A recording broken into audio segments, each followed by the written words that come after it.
Quand il s'agit d'une élection, quelle que soit sa nature, donner des directives, c'est devenir un dictateur, c'est devenir un illuminé. Nous vous le disions en titre, pour une première fois depuis son entrée au gouvernement en 2009, le ministre Issa Tiroma Bakary n'a pas appelé ses militants à soutenir le pouvoir RDPC à la prochaine élection présidentielle, comme il avait fait en 2011 et 2018. Le président national du Front National pour le Salut du Cameroun a plutôt demandé à ses partisans d'aller s'inscrire massivement sur les listes électorales, une attitude qui tranche avec ses appels habituels à voter pour l'homme du 6 novembre 1982. Ces récentes sorties au meeting de Garoua et Maroua ont poussé plus d'un observateur de la scène politique à s'interroger si Issa Tiroma Bakary a tourné le dos à Paul Biya dans la perspective du scrutin présidentiel de cette année. Eric Florent Ouattara, Pierre Lavert-Durandon.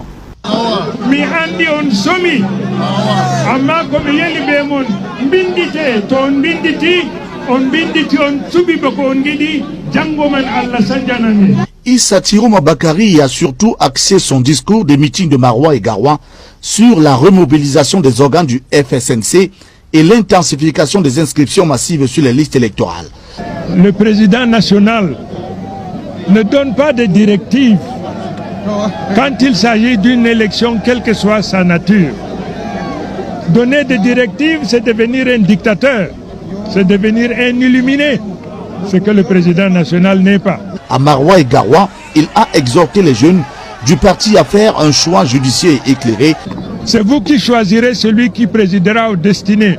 Mon rôle, c'est de capitaliser, c'est d'organiser, c'est de mobiliser les uns et les autres pour que le choix du peuple, le choix des militants soit traduit concrètement dans les faits. Depuis sa nomination au gouvernement en 2009, Issa Tiroma Bakary a toujours défendu avec ferveur le bilan du président Biya. À Maroua comme ailleurs, il a préféré insister sur l'importance de l'engagement citoyen sans donner d'instructions de vote en faveur du RDPC. Personne ne peut gouverner le Cameroun sans cocher la case septentrionale. Ça, c'est connu de tout le monde. Personne ne peut accéder au pouvoir s'il n'est pas élu, s'il n'est pas voté par ce qu'on appelle le septentrion. Le Front pour le Salut national du Cameroun a toujours été perçu comme un soutien indéfectible au régime en place. Or, l'absence de toute mention de Paul Biya dans ses récents discours soulève des interrogations. S'agit-il d'un simple ajustement tactique ou d'un véritable tournant politique, dans un contexte où l'incertitude plane encore sur la candidature de Paul Biya et où les dynamiques politiques internes au RDPC restent floues? Certains analystes y voient une volonté pour Issa Tiroma de se repositionner. Je suis donc ici pour dire à cette jeunesse, et je l'ai dit et je répète, les jeunes, mes militants, mes sympathisants, c'est eux les maîtres d'ouvrage. Le président national ne commande pas la volonté du peuple. Le président national est à l'écoute du peuple. Ce meeting donc a une importance,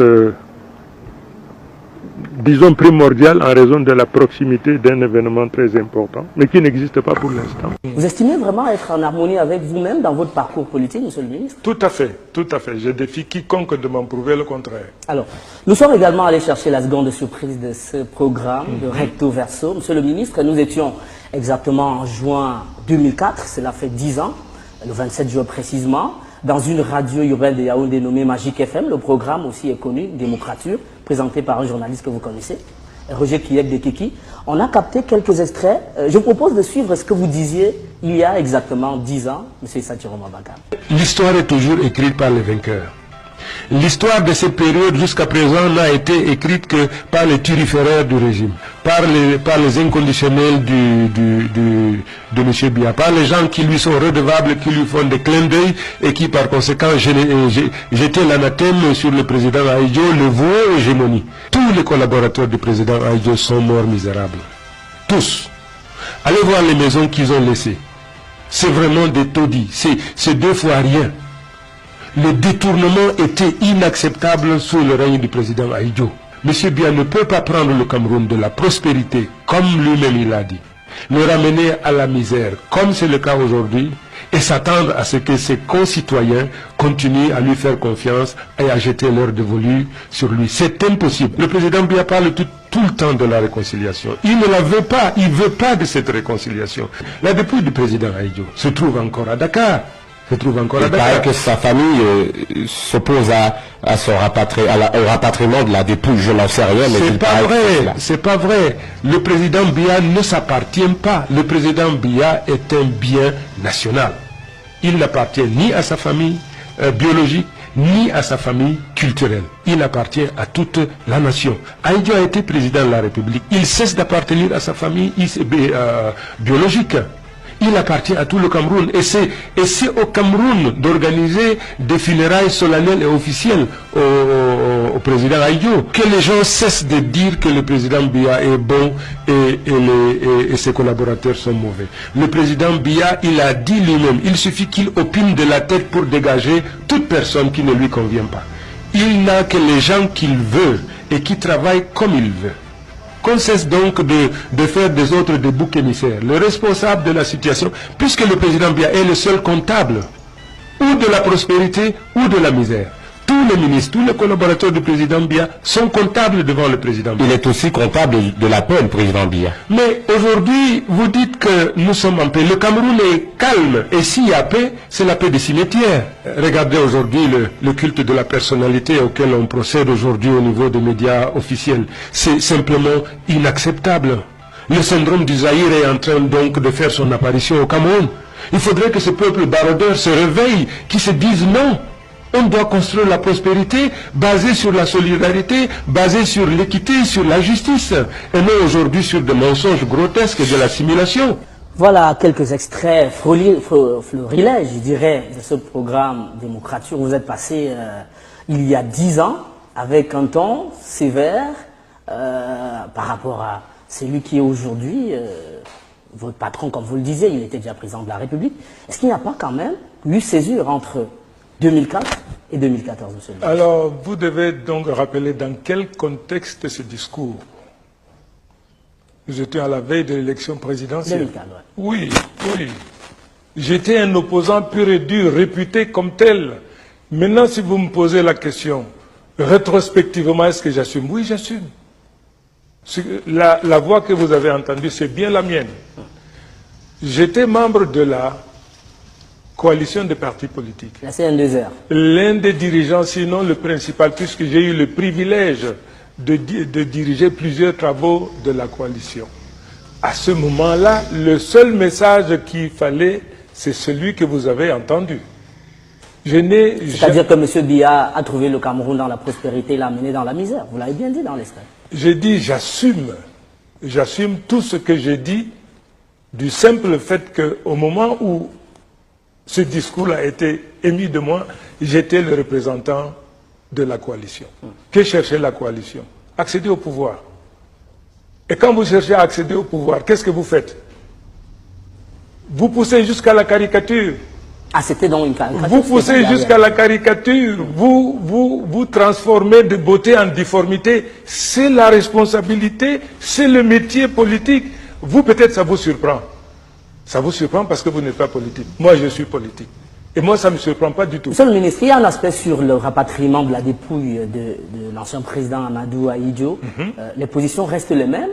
Vous estimez que pour qu'il revienne au pays, il reste ses corps, le reste de son corps, il faut que l'État du Cameroun prenne les choses en main, plutôt que la famille.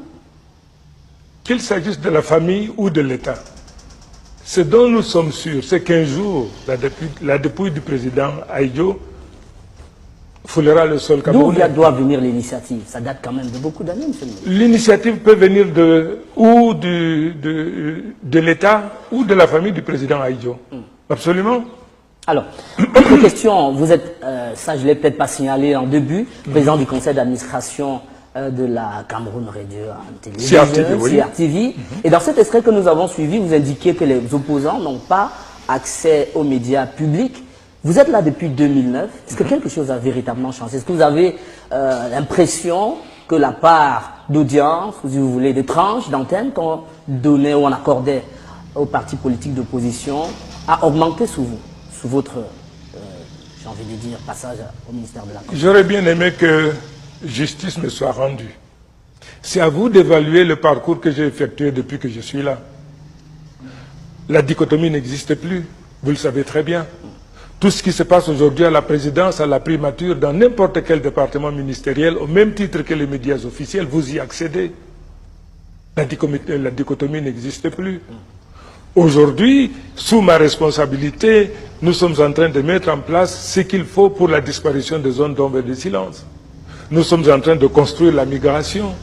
Avec vous, nous avons mis en place aujourd'hui, après les États généraux, le comité de suivi des États généraux. Bref, ce qui est incontestable, c'est que nous sommes en train d'avancer. Monsieur le ministre, il nous reste une seule petite minute dans cette partie tranche de vie avant d'évoquer la tranche d'actu. Et cette tranche de vie nous amène à regarder quelques images de vous aussi. Il y a plusieurs télévisions, enfin moniteurs de contrôle, vous pourrez le voir. Ça peut être derrière moi, ça peut être juste là-bas.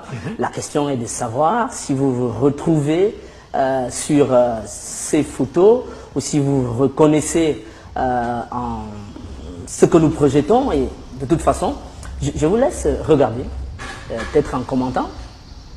Alors, je vais vous aider. Nous étions là justement à l'école publique de Bastos lors de la présidentielle de 2011 et on reconnaît bien que vous êtes face à l'ancien ministre d'État Marafa Hamidou Yahya.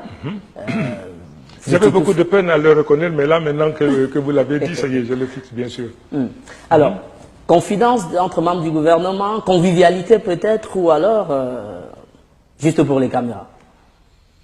Je ne sais pas ce qu'on se disait, mais je voudrais que vous reteniez une chose, il n'y a jamais eu animosité entre Marafa et moi. Je n'ai jamais eu de problème, et aujourd'hui encore, je le clame, je le dis, personnellement, je n'ai jamais eu de problème avec le ministre Marafa. Donc il n'y a Même aucune... lorsqu'il vous a un peu épinglé lors de ses sorties des lettres qu'il a publiées. J'ai dit, vous parlez de cette photo.